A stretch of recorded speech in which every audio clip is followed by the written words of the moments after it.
Good afternoon everyone. Today we are going to discuss about the Bloom taxonomy. आज हम लोग Bloom taxonomy के बारे में पढ़ेंगे। इससे पहले हम लोगों ने फर्स्ट वीडियो में ब्लूम टेक्सोनॉमी के बारे में ऑलरेडी उसका फर्स्ट, ठीक है, जैसे कि मैं आपको एक बार फिर से बता देती हूँ कि ब्लूम ने जो है एजुकेशनल ऑब्जेक्टिव्स को 3 पार्ट्स में डिवाइड किया है, ठीक है, 3 पार्ट्स में डिवाइड किया हुआ है। फर्स्ट पार्ट जो है इसका कॉग्निटिव डोमेन है, ठीक है। पहले पार्ट को हम लोग कॉग्निटिव डोमेन के नाम से जानते हैं। कॉग्निटिव डोमेन जो है वो ऑलरेडी हम लोगों ने पढ़ रखा है, जो कि पार्ट फर्स्ट में पढ़ा हुआ है, ठीक। आज हम लोग इफेक्टिव डोमेन के बारे में डिस्कस करेंगे, ठीक है। अगर आपको कॉग्निटिव डोमेन के बारे में पढ़ना है तो आप फर्स्ट पार्ट को इसके व्यू कीजिए। Okay, so let's begin with the Bloom taxonomy affective domain, ठीक है कि हम लोगों ने फर्स्ट पार्ट को ऑलरेडी पढ़ रखा है, ठीक है। कॉग्निटिव डोमेन जो था, तो कॉग्निटिव डोमेन जो है उसके बारे में थोड़ा सा एक रिकैप ले लेते हैं। कॉग्निटिव डोमेन जो है वो ऑलरेडी 5 पार्ट्स में डिवाइड है, ठीक है। ये 5 जो पार्ट्स हैं, 6 पार्ट्स में डिवाइड है। तो फर्स्ट जो है हमारा इसका जो पार्ट है वो है नॉलेज, ठीक है।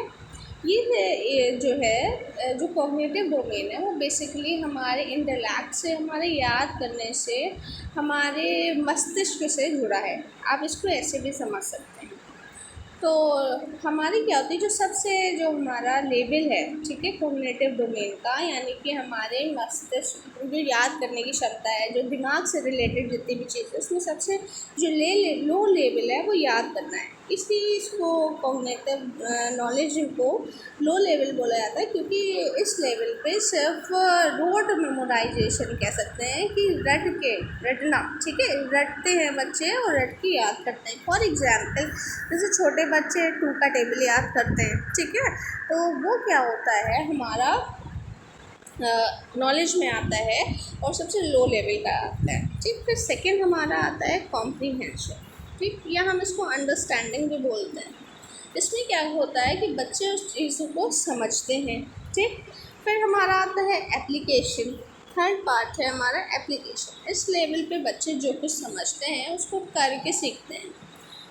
फिर है हमारा फोर्थ वाले में हम लोग उसको एनालाइज करते हैं। एनालिसिस में क्या होता है, कोई भी चीज़ होती है उसको अलग अलग, ठीक है, मान लीजिए हमको इसका एनालिसिस करना है, ठीक, तो हमने क्या किया है, इस सर्किल को अलग अलग छोटे छोटे पार्ट्स में क्या कर दिया, डिवाइड कर दिया। तो हमने क्या किया, इसकी पूरी अंदर की जितनी भी संरचना थी, ठीक, इसकी पूरी संरचना को क्या किया, हमने समझ लिया। ये हो गया हमारा एनालिसिस। फिर सेम एज इट इज़, अब हमने इसके मैकेनिज्म को पूरा अंडरस्टैंड कर लिया है। अब हमारा नेक्स्ट लेवल आता है सिंथेसिस। इस पर क्या होता है कि हम क्या करते हैं, मान लीजिए कोई अलग अलग चीज़ है, हमने एक चीज़ को समझ लिया, जान लिया, मतलब जैसे कार के पार्ट्स हैं तो हमने उस कार के पार्ट्स को जान लिया, हर चीज़ समझ ली है, अंडरस्टैंड कर लिया। अगर मान लीजिए कोई और कार है और अलग अलग चीज़ें पड़ी हैं, मतलब जो कि कार को जोड़ के कार बनाती हैं, तो बच्चा क्या करेगा, उन अलग उसकी अंडरस्टैंडिंग इतनी डेवलप हो चुकी है ऑलरेडी कि वो अलग अलग चीज़ों को क्या करेगा, जोड़ करके एक नई चीज़ क्या कर लेगा, अब कंस्ट्रक्ट कर लेगा, सिंथेसिस। एंड लास्ट वन जो इसका हायर लेवल कहलाता है वो है इवैल्यूएशन। इवैल्यूएशन में क्या होता है कि बच्चा क्या कर पाता है, अपने किए को, अपने काम को, अपने मतलब चीज़ को इवैल्यूएट कर पाता है, उसके बारे में अच्छे से समझ पाता है कि what is right and what is wrong. I hope आपको इतनी बात समझ में आ गई होगी, ठीक है। और अगर इसके बारे में ज़्यादा डीपली पढ़ना है तो प्लीज़ वॉच पार्ट 1, ठीक है। अब आज हम जो पढ़ने वाले हैं, हम अफेक्टिव डोमेन के बारे में पढ़ने वाले हैं। अफेक्टिव डोमेन को 5 पार्ट्स में बेसिकली डिवाइड किया गया है। फर्स्ट पार्ट है हमारा रिसीविंग, ठीक है। सेकंड पार्ट है, मतलब ये भी क्या है, लो से हाई की तरफ हम लोग जा रहे हैं, ठीक है। सबसे पहले बच्चा रिसीव करेगा, इसके अभी हम आगे जो है इसको एक्सप्लेन करेंगे। फर्स्ट ऑफ ऑल हम इसके सारे 5 पार्ट्स को देख लेते हैं। फर्स्ट रिसीविंग है, सेकंड रिस्पॉन्डिंग है, थर्ड वैल्यूइंग है, फिर ऑर्गेनाइजेशन है, ठीक है। नेक्स्ट है, इसके बाद जो है इसका लास्ट में जो है वो कैरेक्टराइजेशन आता है। So let's start with its explanation. अब हम इसके एक एक चीज़ को एक एक पार्ट को एक्सप्लेन करके देखेंगे। तो इसके बारे में थोड़ी सी बात जान लेते हैं कि ब्लूम, कैथवॉल और मसीहा, ठीक है, इन तीनों ने मिल कर के, ये देखिए आप यहाँ पे स्क्रीन पर भी इसको देख पा रहे हैं। वेट अ मिनट, इसको बड़ा कर देती हूँ, ठीक। आप यहाँ पे देख पा रहे होंगे कि ब्लूम, मसीहा एंड कैथवॉल, ठीक, इन तीनों ने क्या किया था, एक बुक लिखी थी। बुक का नाम था taxonomy of educational objectives, handbook second, the affective domain, ठीक, ये बुक का नाम है। इस बुक में इन्होंने क्या किया था, अफेक्टिव डोमेन से रिलेटेड, ठीक, जितने भी मतलब जो ये सारा वर्गीकरण किया गया है, जो क्लासिफिकेशन किया गया है, इसमें पूरा अफेक्टिव डोमेन के बारे में इन्होंने फुल एक्सप्लेनेशन इन्होंने दिया था। अच्छा, ये बुक जो पब्लिश हुई थी वो 1964 में पब्लिश हुई थी, ठीक। अब हम इस पे जाएंगे अलग अलग पार्ट्स पे। तो फर्स्ट पार्ट की जैसे हम बात करें रिसीविंग की, तो रिसीविंग में क्या होता है कि बच्चा क्या करता है, वो सुनता है, किसी भी चीज़ को सुनता है, ठीक है, समझता है वो, जैसे मैंने भी कहा कि रिसीविंग में वो रिसीव करता है। जब आप क्या करते हैं, जब कुछ क्लास में पढ़ाते हैं तो उस वक्त क्या करता है, बच्चा उससे अटैच्ड होता है, उन बातों से, उन चीज़ों से, और क्या करता है, वो अपने में उन चीज़ों को ग्रहण करता है, उससे अवेयर होता है, उससे सचेत होता है, ठीक है। तो इसलिए इसको क्या कहते हैं हम लोग, इसको लिसनिंग, ठीक है, इसको क्या कहते हैं हम लोग, आप देख पा रहे होंगे इसमें लिसन, ठीक है, और रीड, यानी कि लिसन रीड भी कह सकते हैं, ऐसे भी कह सकते हैं कि इसमें बेसिकली क्या है, ये लो लेवल है, तो इसलिए जो आप जो कहते हैं उसको ग्रहण करता है, उसको समझता है, उससे सचेत होता है, उससे अवेयर होता है। बेसिकली जैसे अफेक्टिव डोमेन है, तो अफेक्टिव डोमेन आप लोग बार बार वर्ड से ही समझ रहे होंगे कि अफेक्टिव डोमेन यानी कि भावात्मक, ठीक है, अफेक्टिव को कहते हैं भावात्मक। तो ये जो भावात्मक स्तर है, इसमें क्या होता है, भावनाओं से जुड़ा होता है, उनकी रुचियों से जुड़ा होता है, उनकी अभिव्यक्तियों से जुड़ा होता है, उनके वैल्यूज़ से, उनके मूल्यों से जुड़ा होता है, और उनके संवेगों से जुड़ा होता है, ठीक है। यानी कि रुचियों मीन्स इंटरेस्ट से जुड़ा होता है, उनकी एटीट्यूड से जुड़ा होता है, उनकी वैल्यूज़ से जुड़ा होता है, ठीक है।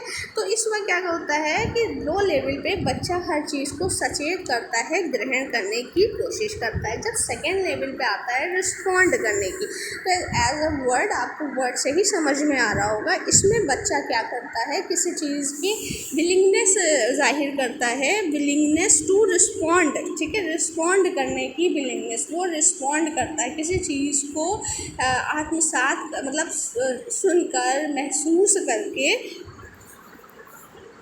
किसी चीज़ को सुन करके, महसूस करके क्या करता है, वो उसके ऊपर अपना रिस्पॉन्ड करता है, उसके ऊपर सेटिस्फैक्शन का रिस्पॉन्ड देता है, यानी कि प्रतिक्रिया से अपने संतोष को जाहिर करता है। और इसमें क्या होती है, जब वो रिस्पॉन्ड करता है तो इसमें इंक्वायरी, यानी कि जब आप रिस्पॉन्ड करेंगे तो इसमें क्या होगा, आप कुछ पूछेंगे, कुछ बताएंगे, तो ये इसीलिए इसको एक्टिव वर्ड भी कहा जाता है कि बच्चा क्या करता है, खुद रिस्पॉन्ड करता है। थर्ड है वैल्यूइंग,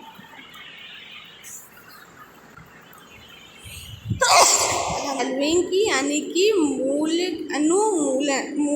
ठीक है, इसको अनुमूलन भी कहते हैं, इसको बेसिकली मूल निर्धारण, ठीक है, हिंदी में अगर हम कहें तो हम इसको वैल्यूइंग को मूल निर्धारण लक्ष्य भी कहते हैं, ठीक है। इससे में क्या होता है, जो स्टूडेंट्स होते हैं, जो छात्र होते हैं, जो छात्र हैं, ठीक है, वो कोई भी फैक्ट है, कोई भी घटना है, कोई भी तथ्य है, व्यवहार के क्या होते हैं, उससे अटैच होते हैं, उसकी इम्पोर्टेंस को समझते हैं, ठीक है।